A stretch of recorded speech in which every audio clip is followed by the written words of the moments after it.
पुनीत जी ने लिखा है, आजकल नॉइस कैंसिलेशन वाले हेडफोन आते हैं जो बाहर की ध्वनि को अपनी एक सूक्ष्म ध्वनि से कैंसिल कर देते हैं।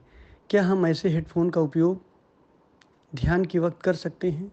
संदेह यह है कि इस हेडफोन की रिवर्स ध्वनि जो बाहर की नॉइज़ को कैंसिल करती है वह हमें सुना ही नहीं देती, पर होती तो है।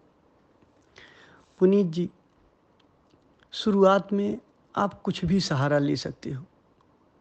शुरुआती साधना में आप ऑडियो का सहारा ले सकते हो। और कैंसिलेशन वाली बात, जैसे मान लीजिए इस ध्वनि को अगर आपको करना है तो आप उस तरीके से ही आप देख सकते हो कि आप उसका उपयोग थोड़ा कर लो, या आप बाहर रख के ही, सबसे अच्छा कि अगर ऑडियो को हम बाहर रख के कर लें तो वो भी ठीक है। लेकिन जो मूल बात है, दरअसल जो मूल ध्वनि है, अगर अंदर की जो ध्वनि है, जैसे कोई भी ध्वनि है, अगर अंदर की ध्वनि होती है, बाहर की ध्वनि होती है, अब हमें किसी भी ध्वनि का इनकार नहीं करना है। होता क्या है कि जब हम पर्टिकुलर इनकार करने लग जाते हैं कि क्या ऐसा नहीं हो सकता कि बाहर की ध्वनि कैंसिल किए बिना ही हमें मूल ध्वनि सुनाई पड़ जाए?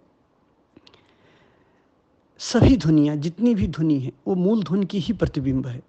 जो ओंकार है, जो अनाहत नाद है, उसी की ही प्रतिबिंब होती है। इसलिए हमें किसी भी ध्वनि के प्रति सिलेक्टिव नहीं होना चाहिए। अस्तित्व पूर्ण है, अखंड है। जब हम किसी ध्वनि को इनकार करते हैं, कोई आवाज़ ऐसी आ रही है, हम इनकार करते हैं कि ये ध्वनि हमें ना सुनाई दे। जैसे बाहर की ध्वनि है, भीतर की ध्वनि है, तो ध्वनि है, ठीक है। आप बैठ जाइए सजग होके और सभी के प्रति समर्पित हो जाइए। कोई भी ध्वनि आ रही है, आपको सुनाई दे रही है, वो पूर्णता से सुनाई दे रही है। लेकिन जब आप इनकार करने लग जाते हो कोई भी ध्वनि का, तो आप जब सिलेक्टिव होते हो तो आपके बीच में आपके भीतर एक द्वंद्व, एक तनाव पैदा हो जाता है। द्वंद्वपूर्ण हो जाते हो, तनाव पैदा होता है आपके भीतर। तो जब भी आप सिलेक्टिव होगी, तनाव पैदा हो जाएगा। आप जैसे ही चुनाव करोगे, आप बैठ जाओ, खुले छोड़ दो। कहाँ अस्तित्व को आप रोक सकते हो? आवाज़ आती है, आने दो।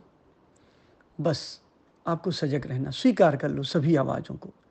जब आप सभी आवाज़ों को स्वीकार कर लोगे तो आप देखोगे कि मूल ध्वनि ही रह जाती है। सभी आवाज़ होते हुए भी आपको सिर्फ और सिर्फ मूल ध्वनि ही सुनाई देती है, नाद ही सुनाई देता है। शुरुआती साधना में तो थोड़ा हेल्प की ज़रूरत होती है, लेकिन धीरे धीरे अब आप जहाँ पहुँच रहे हैं वहाँ सेलेक्ट करने की ज़रूरत ही नहीं है, सिलेक्टिव होने की ज़रूरत ही नहीं है। समग्र के प्रति स्वीकार भाव रखिए। अभी कुछ दिन पहले ही हमारे पास एक पेशेंट आया था, तो वो बहुत परेशान था। वो कहता था कि डॉक्टर साहब, जब मैं रात में लेटता हूँ तो मुझे कुत्ते की आवाज़ सुनाई देती है, बहुत भौंकते हैं बाहर, और मैं सो नहीं पाता हूँ, रात भर मुझे नींद नहीं आती है। तो उससे मैंने कहा कि देखो, नींद की दवाएं तुमने बहुत खाया है, पर एक प्रयोग कर लो। तुम बस अब रात में सोना, तो जब तुम रात में लेटना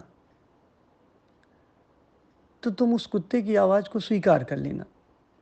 मतलब तुम ये कह देना कि अब कुत्ता भौंकता है तो भौंके, और मैं लेट गया हूँ, मुझे नींद आए तो ठीक है, नहीं नींद आए तो ठीक है, मैं लेटा रहूँगा। नींद में भी हम सेलेक्टिव हो जाते हैं। जैसे जिन लोगों को नींद की प्रॉब्लम होती है, वो लोग क्या करते हैं, संघर्ष करने लगते हैं। रात में सो जाएंगे और वो लगातार लड़ते रहेंगे कि अब नींद नहीं आ रही है, मुझे नींद आनी चाहिए, नींद नहीं आ रही है, मुझे नींद आनी चाहिए। तो ये संघर्ष ही उनको नींद नहीं आने देता है। तो जब मैं उनसे बोला कि तुम, अगर वो कुत्ता भौंकता है तो स्वीकार कर लेना, ठीक है, इसको भौंकने दो, और मैं भी ऐसे ही लेटा रहूँगा, नींद आए चाहे ना आए। तो जब वो 4-5 दिन इस प्रयोग को किया, तो 1 हफ्ते बाद, 5वें-6वें दिन बाद जब वो आया तो बड़ा हतप्रभ रहा। कहा कि मुझे पहले आती नहीं थी और अब तो मुझे पता ही नहीं चलता कि कुत्ते भौंक रहे हैं कि नहीं, और मैं बहुत गहरी नींद में सो जाता हूँ। तो यहाँ आप देखो, यहाँ साइंस क्या रहा या बात क्या रही? वो उसे इनकार करता था, जो कुत्ते की ध्वनि है उसको इनकार करता कि क्या कुत्ता भौंक रहा है, अभी कुत्ता भौंकेगा और मुझे नींद नहीं आएगी। तो अपने आप ऑटो हिप्नोसिस हो जाता था, उसको एक आत्मसम्मोहन हो जाता था, और वो संघर्ष करने लगता था कि मुझे नींद आए, मुझे नींद आए। तो जब हम बाहर के लिए, हम कोई भी बाहर की आवाज़ के लिए सिलेक्टिव होते हैं, आप बाज़ार में बैठो, ध्यान करो, कोई सिलेक्टिव ना हो, और बस स्वीकार करके बैठ जाओ कि जो है, जैसा है, वो मुझे स्वीकार है। कहीं कोई इनकार नहीं। अस्तित्व अखंड है, तो उसकी अखंडता में ही हम उसको स्वीकार कर लें। हम जब सेलेक्टिव होते हैं तो कहीं न कहीं हमारे मन में इनकार होता है, हम चॉइसलेस अवेयरनेस नहीं हो पाते हैं, हम चॉइस में आ जाते हैं, चॉइसलेस नहीं हो पाते हैं। तो उसी संघर्ष में ये प्रॉब्लम पैदा हो जाती है। किसी भी धुन के प्रति सिलेक्टिव नहीं होना। और विश्वास करो, देखो, जब साधक आप लोगों में ही जो पुराने ग्रुप में जुड़े थे, एक घड़ी की टिक-टिक आपको डिस्टर्ब करती थी। मुझे याद है, आप लोग कहते थे कि घड़ी की आवाज़ आती, टिक-टिक आती है तो डिस्टर्ब करता हूँ, क्या करूँ? कुछ लोग कान बंद करके बैठ जाते थे, कुछ लोग किसी तरीके से, कुछ लोग किसी तरीके से। लेकिन आज टिक-टिक नहीं, कितना शोर होता है, फिर भी आप ध्यान कर ले जाते हो, और बड़ा गहरा ध्यान होता है। शोर में भी आपको ध्यान गहरा होता है, बहुत से लोगों को। तो जब आप स्वीकार कर लेते हो, कोई भी आवाज़ है, अगर आप स्वीकार कर लेते हो, एक्सेप्टेंस हो जाता है, तो फिर वो ध्वनि फिर बाधा नहीं बनती है। एक बार आप ऑडियो से ध्यान करते हो, अगर मोबाइल रख के आप ध्यान कर लो, चाहे तो ऑन करके, अगर कान में लगाने की ज़रूरत होती है तो ठीक है, कोई भी किसी भी ईयरफोन से आप करो। लेकिन एक टाइम बिना ऑडियो के आप ध्यान करो, और वो ध्यान जो बिना ऑडियो के करो, उसमें सेलेक्टिव मत हो। उसमें आप स्वीकार कर लो कि कोई भी आवाज़ हो। स्वीकार करने का मतलब ये नहीं होता, स्वीकार करने का मतलब कि आप उसको इनकार नहीं कर रहे हो। अब आपकी कोई चॉइस नहीं है, आप चॉइसलेस हो गए हो। सिर्फ अवेयरनेस है, लेकिन कोई चॉइस नहीं है।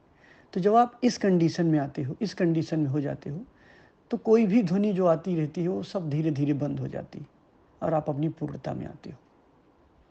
तो मूल आपको ये पता होना चाहिए कि कोई भी ध्वनि, कैसी भी ध्वनि हो, उसके प्रति हमें सेलेक्टिव नहीं होना है।